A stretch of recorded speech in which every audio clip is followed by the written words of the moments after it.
ඔයා මේක තුළ ඉන්නේ ලංකන් වෙබ් YouTube නාලිකාව විසින් රැගෙන එන තවත් brand new episode එකක්. මේ වීඩියෝ එකෙන් මම කතා කරන්නේ කොහොමද අපි Microsoft support tool එක use කරන්නේ, ඒ වගේම tool එක download කරන්නේ කොහොමද, මෙන්න මේ tool එක භාවිතා කරලා කොහොමද අපේ තියෙන software remove කරන්නේ, errors fix කරගන්නේ කියන එක සම්බන්ධයෙන්.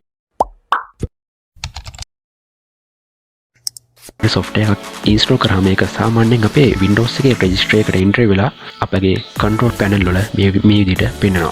අපිට එන්නේ මේ විදිහට අපිට අවශ්‍ය කරන software එකක් අපි uninstall කරනවා නම් ඒ විදිහටම control panel ගිහිල්ලා අපිට අවශ්‍ය කරන software එක uninstall කරගන්න පුළුවන්. නමුත් එන්නේ විදිහට අපි software එක uninstall කරත් ඒ software එකේ තියෙන බොහොමයක් files අපගේ system එකේ ඉතුරු වෙනවා. එන්න ඒ ඉතුරු වෙන විවිධ වූ files නිසා බොහෝ වෙලාවට අපේ Windows operating system එකේ errors වලට මතුවෙනවා. ඒ ගැටලුවට විසඳුමක් විදිහට Microsoft සමාගම විසින්ම Microsoft Support Assistant කියලා software එකක් නිකුත් කරලා තියෙනවා. අපි අද මේ වීඩියෝ එකෙන් බලමු කොහොමද මේ tool එක use කරන්නේ කියන දේ සම්බන්ධයෙන්. ඉතින් මම දැනටමත් මේ Microsoft Support tool එක install කරගෙන ඉවරයි. ඉතින් මේක install කිරීමේදී megabyte 25ක් වගේ වෙනම online download වීමක් සිදු වෙනවා. ඉතින් ඔයාලට internet connection එක connect කරලා මේ support tool එක install කරගැනීමේ හැකියාව තියෙනවා.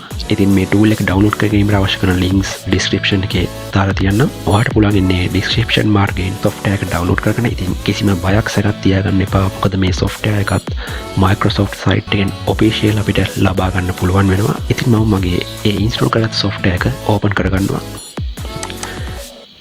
ඉතින් අපිට මේ application එක open වුණාන් පස්සේ මෙන්න මේ විදිහට බලා ගන්න පුළුවන්කම තියෙනවා. එතකොට ඔයාලට පේනවා ඇති මෙතන අපේ Microsoft product රාශියක් සඳහා සහාය ලබා ගැනීමේ හැකියාව තියෙනවා. ඉතින් මෙතන මුලින්ම තියෙනවා Windows Teams කියන එකේ problem සඳහා, ඊට පස්සේ ඊළඟට තියෙනවා Office package එකේ සඳහා, ඒ වගේම OneDrive, Dynamics 365, Outlook, ඒ වගේම Windows, Outlook, Skype, mobile device, Outlook for Mac. ඉතින් මෙන්න මේ වගේ applications රාශියක් සඳහා අපිට මේ support tool එකේ උදව්වෙන් දෝෂ නිරාකරණය කර ගැනීමේ හැකියාව තියෙනවා.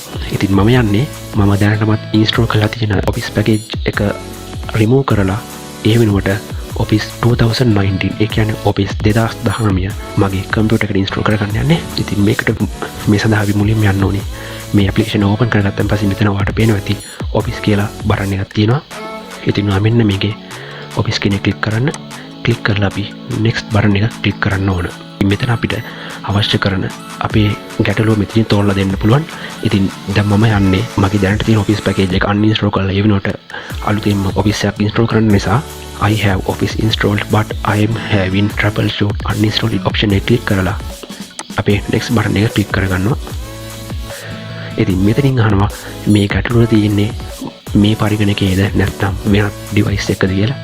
ඉතින් ඔයාලට මෙතන yes බටන් එක ක්ලික් කරන්න පුළුවන්. ඒ වගේම ඔයා no බටන් එක ක්ලික් කරොත් මෙතන යටින් link එකක් තියෙනවා. මෙන්න මේ link එකට ගිහිල්ලා help එක ලබා ගන්න පුළුවන්. ඉතින් මම දැන් yes බටන් එක ක්ලික් කළා next බටන් එක දෙනවා. ඉතින් මෙන්න මේ විදිහට issue එක detect කරගන්නවා. මෙතනින්ද අපි කරන්න ඕනි අපි දැනට install කරලා තියෙන Office version එක තෝරගන්න එක. ඉතින් ඔයාට දැනටමත් ඔයා භාවිත කරන Office 710 වගේ නම් ඔයාට ඒක මේ විදිහට තෝරලා දෙන්න පුළුවන්.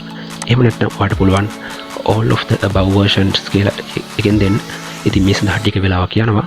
නමුත් ඔයාගේ පරිගණකයේ install කරලා තියෙන සියලුම Office softwares ටික check කරලා බලලා ඒ සඳහා අවශ්‍ය කරන නිවැරදි විසඳුම මෙහා ලබා දෙනවා. ඉතින් මම මේ සඳහා all of above versions කියන එක select කරලා next බටන් එක ක්ලික් කරනවා.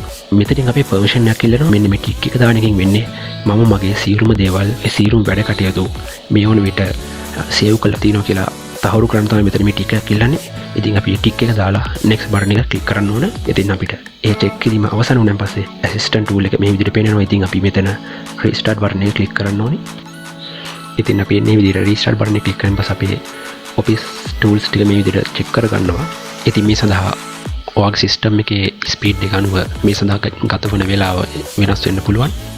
ඉතින් ඔයාලට දැනනවත් වෙනවා ඇති මම Office 7, Office 10 ඒ වගේම තවත් Office version එකක් මේ සඳහා install කරලා තියෙනවා. ඔයාලට බලා ගන්න පුළුවන්.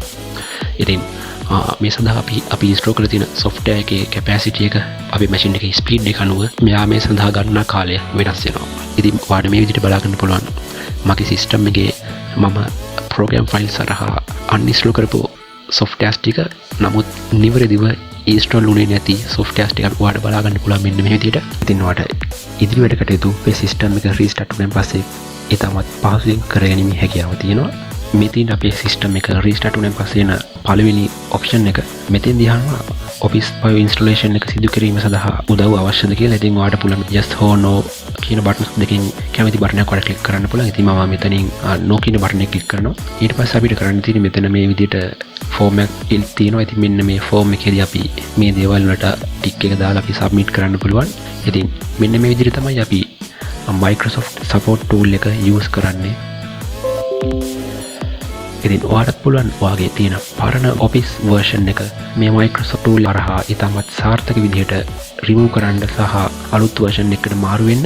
ඊළඟ වීඩියෝ එකකින් අපි බලමු කොහොමද Office 19 ඔයාගේ system එකට install කරගන්නේ කියලා. ඉතින් ඉන්නේ Office 19 installation වීඩියෝ එකකින් පස්සේ අපි කතා කරන්න බලාපොරොත්තු වෙනවා Office 2019 application එක activate කරගන්න කියලා. ඒ වීඩියෝ එකේදී බලාපොරොත්තු වෙනවා giveaway එකක් ඔයාලට ලබා දෙන්න. එහෙනම් Office installation එක සහ giveaway එක සමගින් ඊළඟ වීඩියෝ එකකින් හමු වෙමු.